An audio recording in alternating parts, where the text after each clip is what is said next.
Spot Real Talk. My name is Tiara. I'm Tiffany. And I'm Ron. And today we are back to discuss Your Honor. This was a really great episode, episode 206, titled Part 16. But before we jump into the discussion, please make sure you click that subscribe button, the like button, and the notification bell so you can help our channel grow and continue to support us. And without further ado, I think we'll go ahead and jump into things now because, like I said, this was a really good episode. So if we start off with Michael, because last episode we left off where we were kind of looking at Michael sideways and we like, hold up now, you are accused of being possibly involved in your wife's murder, 2 years after the fact. So I guess some new light has been shed onto this whole situation, which is what Michael and his mother-in-law go down the rabbit hole of investigating. So he and Liz, go and start snooping around because it's revealed that the guy that Robin, Michael's wife, she was having an affair with this gentleman named Kenneth, who is a journalist. And so she and Kenneth had developed this relationship where they were sleeping around, I guess. And she was getting ready to uncover a lot of police brutality and misconduct, which is why she ultimately ended up getting killed.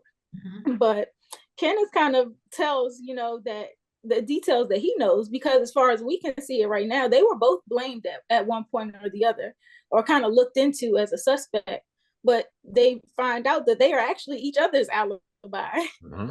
So I was like, that kind of worked out in their favor that Michael did go over there to confront him that night that his wife got murdered.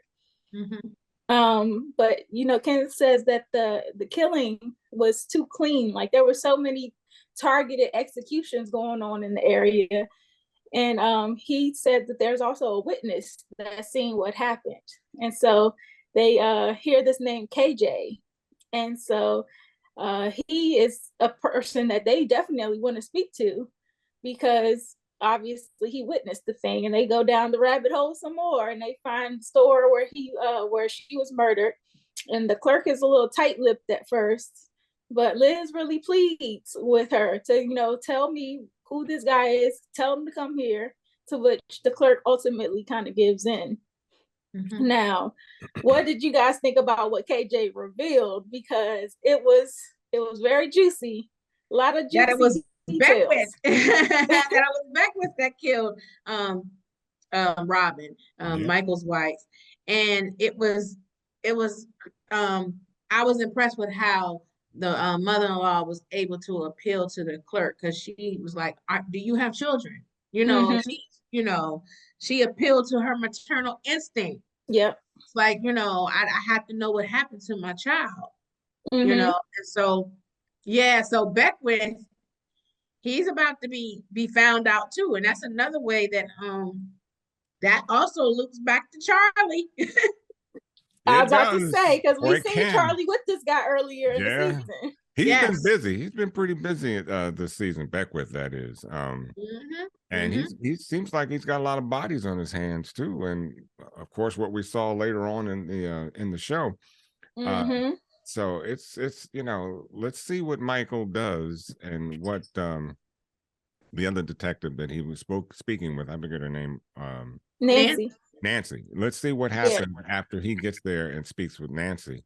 Hopefully Nancy keeps her mouth shut and doesn't say anything to anyone else, because problem is, when you got a rogue cop like that, you really just don't know how deep it is. You don't know how deep it goes. So they really have to do their due diligence and keep it close to their, to them, to their hearts, until they can find out more about it. But Beckwith is a little busy. Absolutely.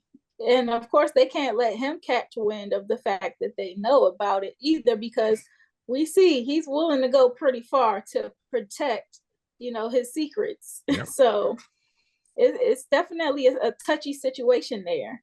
And I liked what I liked this episode is that Michael and Liz, like them going down the path of investigating this whole situation, it kind of brought them closer. Liz did say something that was a little underhanded, though. She was kind of like, Robin should have never married you. And then she kind of went on to explain herself and say, she wasn't really 100% into the relationship. She was really only staying because of Adam. Right. Which she kind of suggested that Michael didn't really deserve that from her daughter. Right. Exactly. Right. That's what I was going to say. She, she probably thought that she shouldn't have married in the first place because she wasn't 100% there, Right. Yeah. And so it really did bring them closer. And I kept thinking to myself, when is he going to tell her about her great grandson? And so he finally did that this episode. And she was like, just so overwhelmed with like happiness, because, when someone passes, you always want like a little piece of them to stick behind. And so that's what Rocco really is for her. I think that'll be very comforting. And I think that at some point she's definitely going to plead to go and see him in person. That was very lifting for her. And as you said, I'm glad she was told that, because, now I think she can move on. Because now she was really moved by she that. She has something to live for, more so now, because she's a great grandson. So absolutely. That's really cool. Now, what the Baxters will do, or if they will allow anything, but my girl Thea might be willing to go with it. Yeah, because she wants to be done with them. Yeah, she may be the ticket. She may be the ticket for both Michael and Liz. Yeah. So if we start talking a little bit more about this whole situation that the Baxters have going on, it's a lot. Thea went to kind of talk to the priest, obviously, because I guess she's going to go through with the baptism. Yeah. But she seemed like she was also a little bit smitten by the priest. So I was like, okay, Thea, she might be a little more interested in maybe not the religious side, but maybe, open herself back up to dating or something like that. But he gave her some plain talk about faith and what it really means for the child, and he came at her way without being preachy. Right. Yes. His approach was a good one. Good one. It was. And well accepted too. And I'm glad he did that. Now, whether that turns into a relationship, I don't know if Thea's looking for anybody right now. I don't know if she's looking, but she did seem a little smitten though. I was like, okay.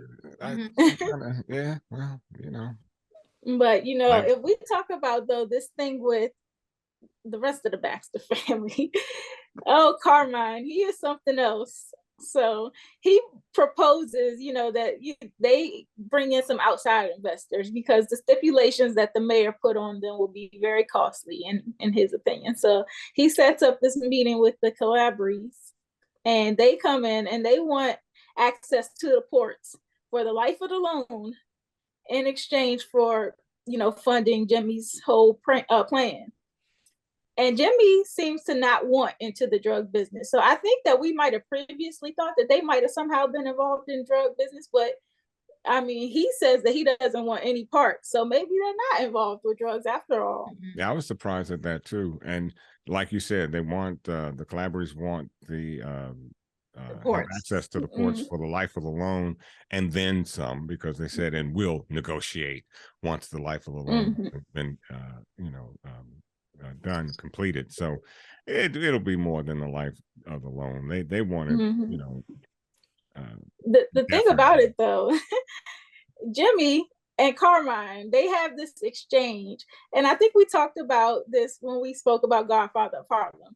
When you are in a business like this, your morality tends to be called into question, and you can choose to see yourself how you want to see yourself.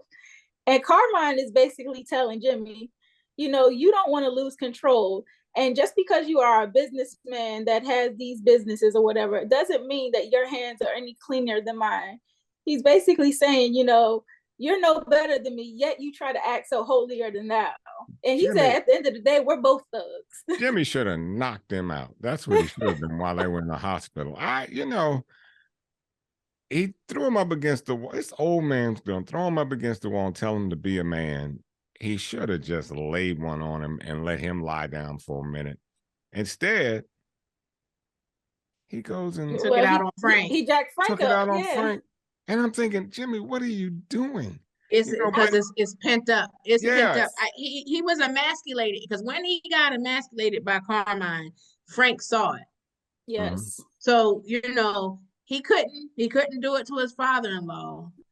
So he took it out on Frank. And what did I tell y'all? Like last episode, I really feel like Jimmy's life is in danger. Like I feel like he is expendable. I think he's smart. He's very shrewd. I think that he thinks before he acts and stuff. So he's more reasonable than they are. But I just feel like that they think that he's expendable, and the father-in-law pretty much reminds him like, you're where you are because of me. Like I think they think like we don't really need you. And so that makes me fearful for Jimmy's life. Well, I would really love to see the backstory of how Jimmy and Gina got together, because they seem so incompatible. Yeah. And I'm like, how did this even come about? Because every chance she gets, she is like slamming this man. No, you didn't do it right last time. I'm going to make sure it gets done right. Like she really goes at his neck. And I'm like, I don't know how they even got into a relationship. It's a marriage. It's a marriage out of convenience. I think I think Jimmy married him because of who her father is. And Jimmy had dreams of growing his cartel or business. But at some point, Gina had to be in love with him, or he had to want the relationship. I think they were at first and stuff, but at this point, I think he's being smothered by the relationship. He needs to find out. He needs to find a way to kill the old man. As simple as that. I mean, take him away silently. I look, that may be rather harsh. He is old. I mean, there are a lot of things you can give him in his drink. Still got a lot of clout, though. Clearly, I'm not saying shoot him. Just do a lot of things you can give an old man in his drink and have him go to sleep. I don't know, but the man's got to go because he does have to go. He is. Well, he might go down with this federal investigation. I mean, that's too late because he may go down with that. No, because I believe if that happens, they're all gone. That's the point. Yeah, that's the point. You heard Olivia say, she was like, "We get Conti, you get Carmine, we get everybody." Yeah. So I think that's the goal. Yeah, but Jimmy's got to do something because I mean look, you beat your old man up like that, your own man, and he's only a minute away from doing something to the old man. I'm telling you, you can only take but so much. Yeah. I think what's keeping him in check is, of course, his influence and stuff, but also because that's his wife's father. So so I think right now, but something's gonna come to a head. I mean, absolutely, because his headship is being questioned all the time. He's being usurped, because he just brought those investors in, and it's Jimmy's company and stuff. And and I felt Jimmy when he was telling him, "Oh, you made this off of not bad, whatever." And he's like, "Wait a minute, I have this hotel, this and the other." Like Jimmy did put in the work. Oh yeah. Like, I felt Jimmy when he spoke up. Like, wait a minute, you put some respect on my name. Exactly. I did that. Mm-hmm. Yeah, he definitely put in the work, and now he sees it just being destroyed with drugs and all sorts of activity that he didn't want to be a part of. And his nymph wife, I don't understand this woman. I just they some hot heads. They're because you see what Carlo did as soon as he couldn't get into the meeting, he go running to Gina. Where's mom? Yeah, exactly. Yeah, so it's like Jimmy just can't win, and I was like, dang, he's definitely not the person that I thought I was gonna feel sorry for this season. Right. That's I said. I have empathy for him, and Fia too. I understand why Fia is like, I'm done with y'all. Yeah. Carlo then abandoned her baby and some more stuff. So let's get into that though. Oh yeah. Oh God. Didn't we say that they were going to find out? I was like, Eugene is not getting out of town, without them finding out. We knew it. Yeah, I mean, because so first of all, Chet Hanks is back. I was wondering what happened to his character Joey, And so we see that he's strung out now. And he's been snooping around the stash house and takes this picture of Eugene. And I'm like, okay, this is how it's going to go down. I wasn't sure who was going to reveal it, but it's always the crackheads, ain't it? Always. Always. They never let a crackhead drive either. Don't let him drive. Right. I don't know what Carlo was thinking, letting him get in the driver's seat. Well, I guess he wanted to be the shooter, but my thought was, at first I thought it was, they planned to ram the car like that. That's what I thought too. And then, Carlo was just calling them all kind of names. I'm like, okay, so obviously that didn't work. And poor Joey, he's a RIP now. RIP, yep. So, he's got his comeuppance, but Eugene, that's a heavy crossroad to bear. Yes, it is. Eugene showed a lot of mercy this episode. Yes, he did. More mercy than he's going to get. Yes. Because what does Carlo do? Carlo lies, really. He lies to his mother while in the hospital. And, to me, it's like, well, do you kill him or not? Yeah, it was really a half truth because he was trapped in the car and he couldn't get out. So Eugene got away. But he said Eugene didn't tried tell to about the fact that he said Eugene tried to kill me or something to that effect. Yeah, he said he tried to kill me. But he didn't. Tried to kill him. That was a lie. Well, it's how you tell the story, right? I mean, he was trying to kill him and it didn't work. He did embellish. He really did. He did embellish that story. I mean, because what he could have said was, Eugene is, look, he had the drop on me. He could have killed me, but he didn't. Right. And that's the part where I was like, Carlo is getting the hands. He is getting the hands because he was a punk and he didn't want to look like a punk.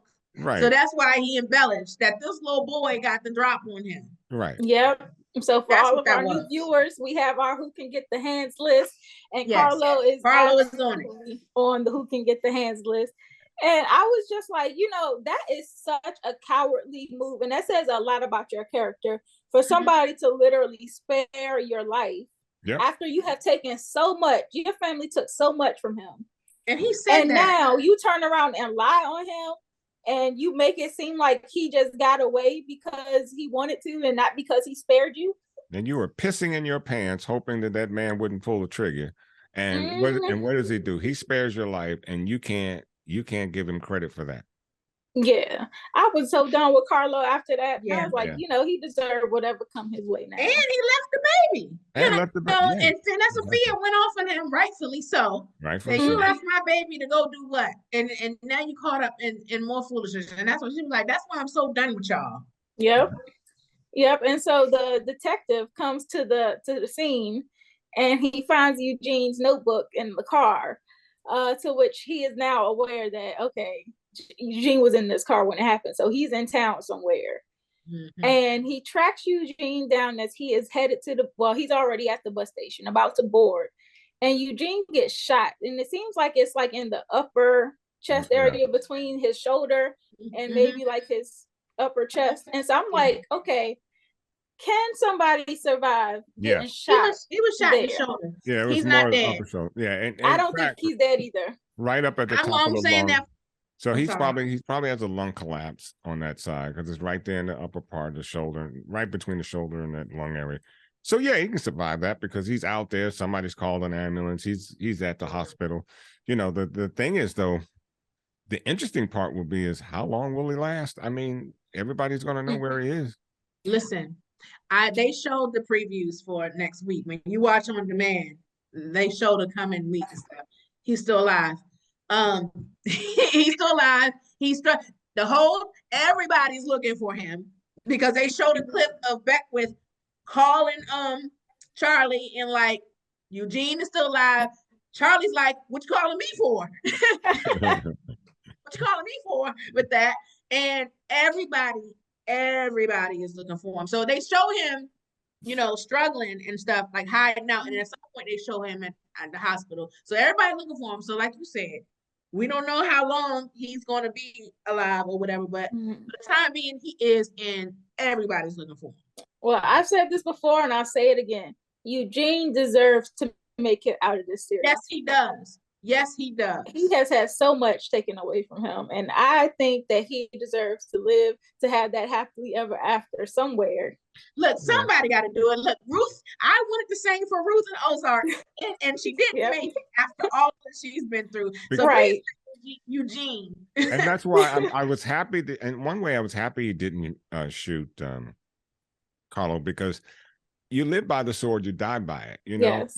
And that's what. And Jimmy would have just kept looking for him. Well, I mean, Jimmy didn't know he's still alive, but once word got out that he's still alive, he would have been prime suspect number one. Well, the beauty with that is, you know, Joey's dead, so he can't talk. Although they probably would have found Joey's phone, and Joey's phone would have had his picture, and they would have known that that's what they were doing. They were going after Eugene. So, yeah, that would have 6 in one, half a dozen in the other.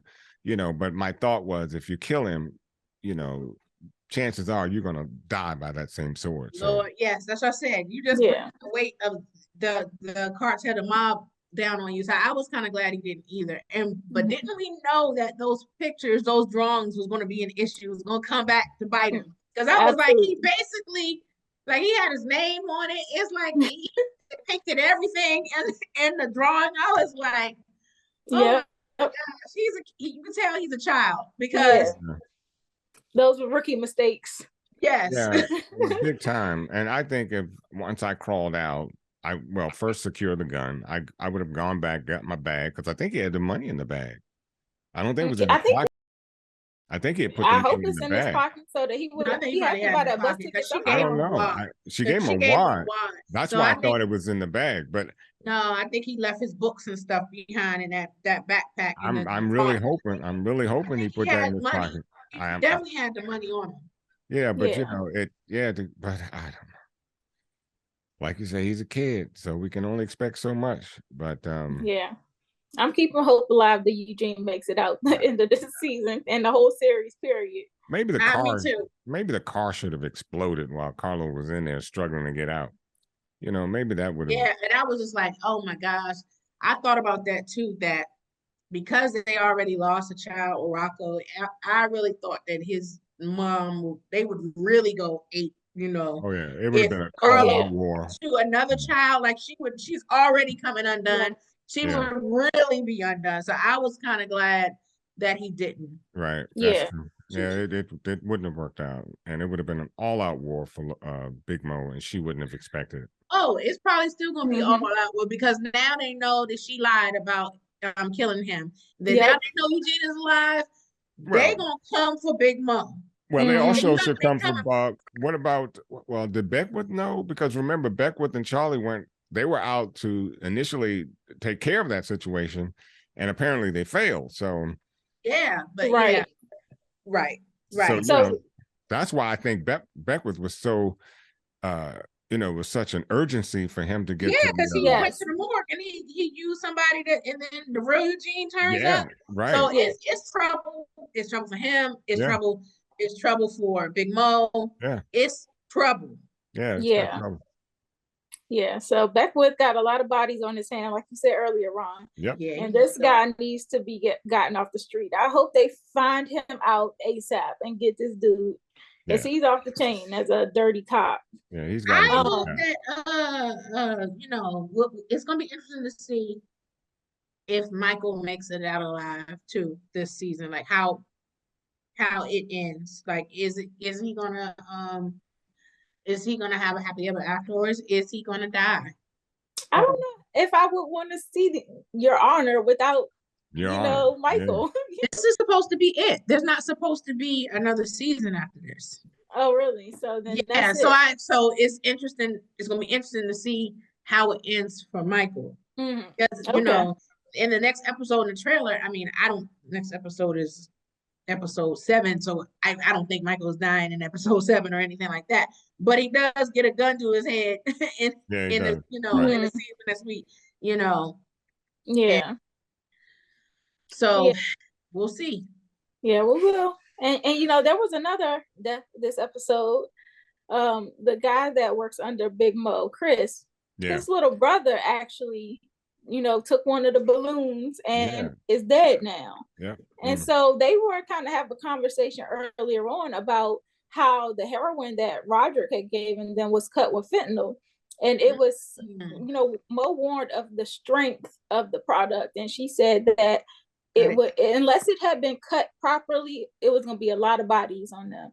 So they had to cut it and dilute it down to the fact where if something goes wrong, we're going to spread this out. We're going to not just work in New Orleans, we're going to spread it out all over the cities so it don't necessarily point back to us. Right.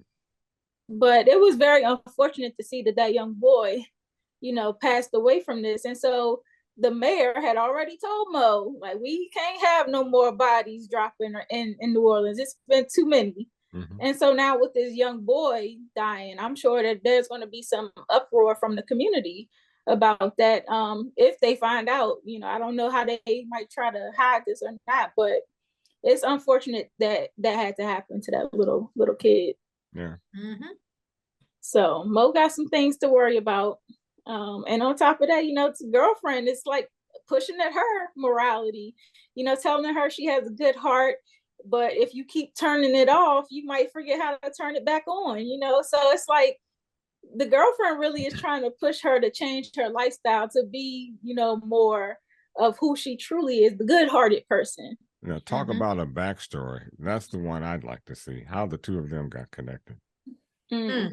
Yeah, I want to know what Big Mo been through in her life, period, that turned her into this hardcore, street type woman. So I think that's because of what she does. I think that is at the root of why she and her sister don't talk. Because it seems like her sister is pretty straight-laced. Yep. There's just that and the other, and Mo is in the game, and I think that's part of the reason why they're at odds. Mm-hmm. Yeah. And I was also glad to see that she understood where Eugene was coming from, and she let him go and wanted him to be better, And so, so there's a glimmer of some, salvation in that woman by, allowing him to go and gave him the money to go. So he ain't all bad. No, she's not attached. Yeah. No, she definitely. I think there's still some good in her, especially because and I think the girlfriend is bringing that out of her too. Mm-hmm. Yeah. Once again, Yep. Even works on women. How would it be? Yes. So I really, really enjoyed this episode. It just opens up the possibilities for what's coming this season. And like you said from the trailer, it sounds like it really goes down. So we only got 4 more episodes left? Yes. It looks like the hunt is going to be on for Eugene next week. Yeah, I'm definitely hoping Eugene comes out of this on top. So me too. Keeping hope alive for him. Yes. And you guys have anything else you want to add before we close out? Any other thoughts or predictions? I think I'm good. No. Y'all good? Okay. Well, I want to thank all of our viewers for watching. Please make sure you drop down in that comment section. Give us your thoughts on this episode, as well as your predictions for the remainder of the season. Also, subscribe to our channel. Click that like button and the notification bell so you get alerted every time we post. And we are also on all social media platforms. You can find us at The Spot Real Talk. So holler at us on Twitter, on Facebook, TikTok, Instagram. We on all of them. And if you watch any other shows that we recap, including Godfather of Harlem, we have interviews with some of the cast, 2 of the first ladies of the show, Ilfanesh and Antoinette, who play Mamie and Elise on the show. We also have several interviews with the cast from BMF. Lil Meech, we got Donnell Rawlins, who plays Alvin. We've done Lil Zane and Miles Bullock. So check out those interviews as well. And might even have something else up our sleeve coming soon. So like I said, that notification button is going to be important so you get alerted when we post new interviews. Anything else, guys? You said it. You said it all. Okay, well, on that note, we're going to call it a night, and we'll see you next week for episode 7. All right. Bye-bye. Bye. Bye. I'm a bad bitch every day of the week. If I hop up on the mic, they gon' play it on repeat. Cash 100 milli check, I get paid just to breathe. Kill it 24/7, cause I slay in my sleep. Flames pipe down when I enter in the convo. Stay iced out when I'm chilling in a condo. See me stacking the loot, just pop the cap off the juice, yeah. Put some hats on the loop, put my ass back in the booth. It's that $1 billion